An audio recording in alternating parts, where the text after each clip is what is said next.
Hi, Elenice, how have you been? Eu imprimi minha prova, meu language test here. E eu vou ler para você. Eu vou explicar o uso de cada... Nessa questão 1, né, eu tenho que completar as lacunas com object pronouns, possessive adjectives e possessive pronouns. Então, eu vou explicar como eu uso cada um e depois eu vou ler minhas questões para você. Eu utilizo o object pronouns depois de um verbo, geralmente, né, na sentença, ele é utilizado nunca antes do verbo, sempre depois. E aqui eu tenho literalmente o pronome objeto da frase, seria o nosso objeto, o nosso objeto direto, o nosso objeto indireto. Quando ele é indireto, eu tenho uma preposição, né? Então eu posso, tipo aqui, que tem with us, com a gente. With é uma preposição, uma preposition. E eu posso ter um objeto direto, por exemplo, aqui, do you remember them? Você se lembra delas? Então, nessas dois exemplos, está sempre utilizando depois do verbo e substitui não, ele é um objeto da frase, né? O adjetivo possessivo, ele é muito fácil de utilizar porque ele sempre vem antes de um substantivo. Então, eu quero falar my brother. O brother seria um substantivo e o my seria um adjetivo possessivo. E assim eu posso falar your brother, their brother, her brother. E o possessive pronouns, geralmente, ele substitui algo que é de alguém em uma sentença. Então, também é bem fácil de identificá-lo, né? Aqui eu vou ler a frase que eu acho que não vai dar tempo de fazer em 13 minutos. Então eu tenho: I met Joe 10 years ago, so he's an old friend of mine. Mine seria aí o possessive pronouns, porque, bom, você deu vários exemplos, né, de por que usa a friend of mine nos seus vídeos das aulas. Mas, basicamente, ele é meu amigo, o meu amigo não tá... Ali não tem posse de ninguém, né? Não pode ser um adjetivo possessivo. E, além disso, também não pode ser um object pronouns, porque não tá fazendo um papel de objeto nessa sentença. Então, ali eu tenho: They're getting married in the afternoon and my parents are having a big party for them in the evening. A big party for them é um object pronouns porque ele faz justamente, por exemplo, que eu dei, né? Ele faz justamente essa função de objeto nessa frase. A mesma coisa do number 3, que é with us. O number 4 também é um pronome objeto, né? Ele diz respeito a Pete, então I think it will be difficult for him. Vai ser difícil, eu acho que será difícil para ele, né? Bom, é a mesma explicação que eu dei, ele faz justamente essa função de pronome objeto, não poderia usar adjetivo possessivo porque não tem nenhum substantivo aqui condizente com ele, né? Também não poderia usar possessive pronouns. Aqui eu tenho do you remember them no number 5? Do you remember them? Você se lembra delas? Então, aqui eu também tenho um object pronouns, porque do you remember? Você se lembra? Se lembra de quem? Se lembra de quê, né? Então, aí eu tenho um objeto nessa frase, que é o them. Their brother já é um adjetivo possessivo, porque o brother faz essa função não, né? Ele é um substantivo e o their diz respeito a ele. Gave me hers. Se eu tivesse aqui explícito telephone number, seria her telephone number, mas como eu tenho implícito o hers, o possessive pronoun está substituindo algo que é de alguém nessa sentença, então por isso que usa hers. No number 8 tem mine, né? It is not mine, it is yours. Number 9. Então, aqui tá bem fácil de identificar também, né, que é um possessive pronouns, porque tá substituindo algo que é de alguém nessa frase, né? E no último eu tenho your parents, seus pais. Parents é um noun, substantivo, por isso que eu uso seus pais aqui. Na question 2, eu vou tentar falar um pouco mais rápido aqui, porque eu acho que não vai dar tempo. Na question 2, eu decidi escrever algo no present continuous e com um adverb of manner. Então, eu escolhi a imagem 1, 2 e 4. Na primeira imagem, é um professor falando para a mãe de um aluno assim: Hi, Lady Jane, your son is doing so badly in the exams. Então, seu filho está indo mal nas provas, né? Badly seria o adverb of manner e present continuous is doing. Na imagem número 2, eu escrevi: The dog is stressed today. It's pulling the woman strongly. Então, o present continuous aqui seria It's pulling. Então, ele está puxando a mulher fortemente. Strongly, adverb of manner. E aqui na imagem 4, eu escrevi: The children are listening attentively to the story because they need to do an exam about it.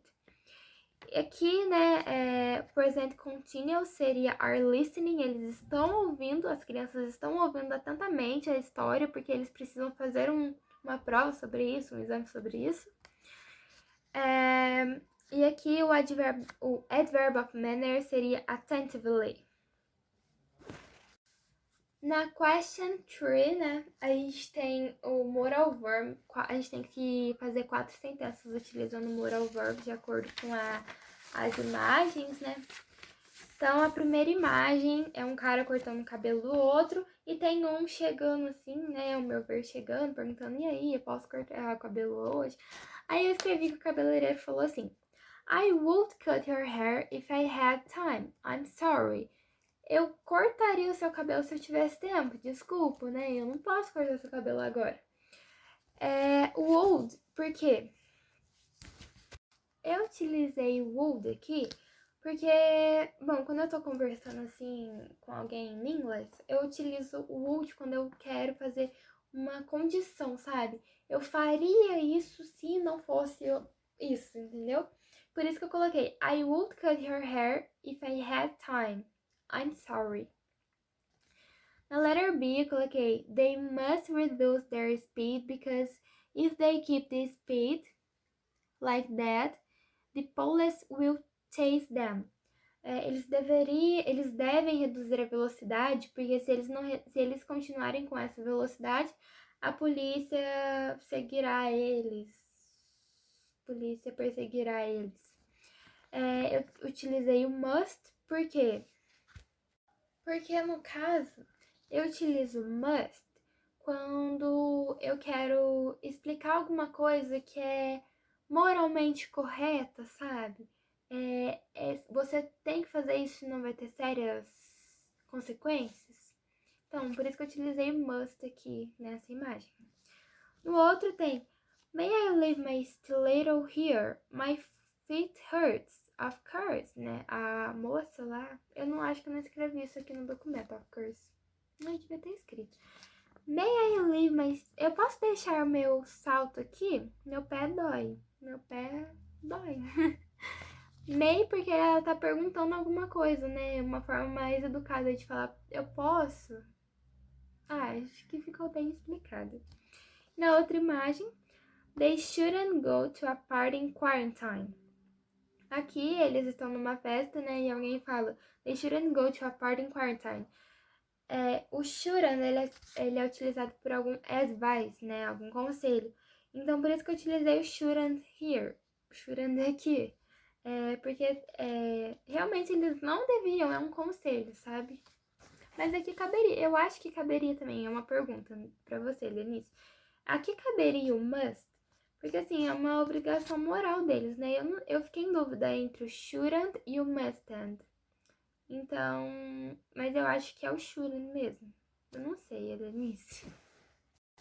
Na question number 4, Desculpa, não.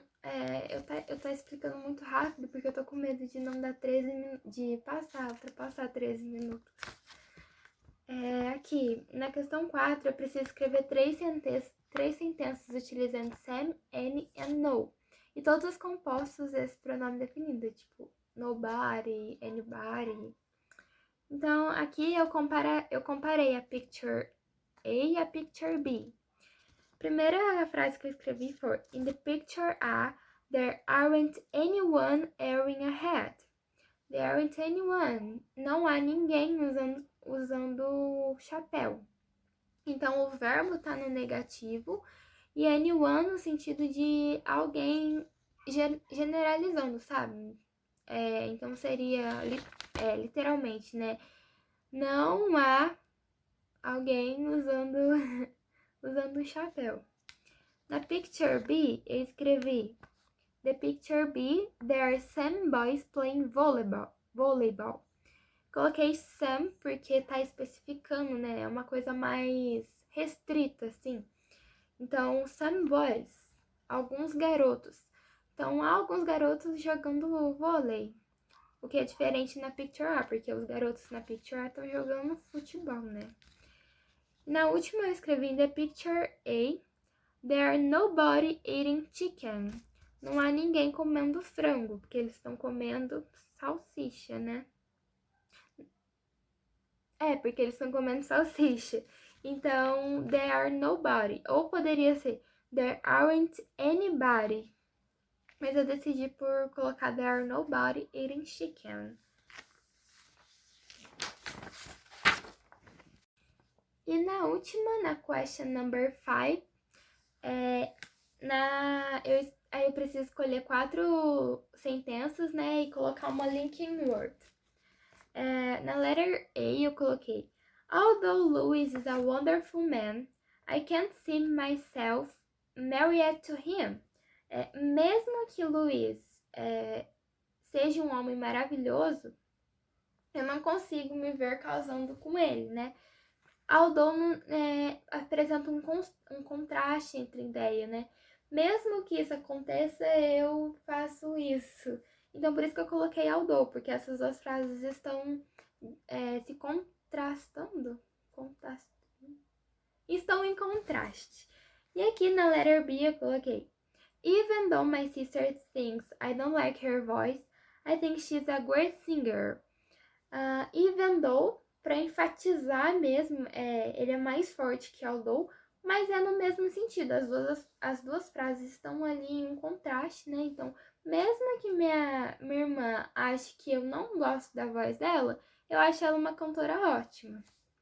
Na letter C, we need to make some personal sacrifices because, or as, coloquei, we help the poor people in the world.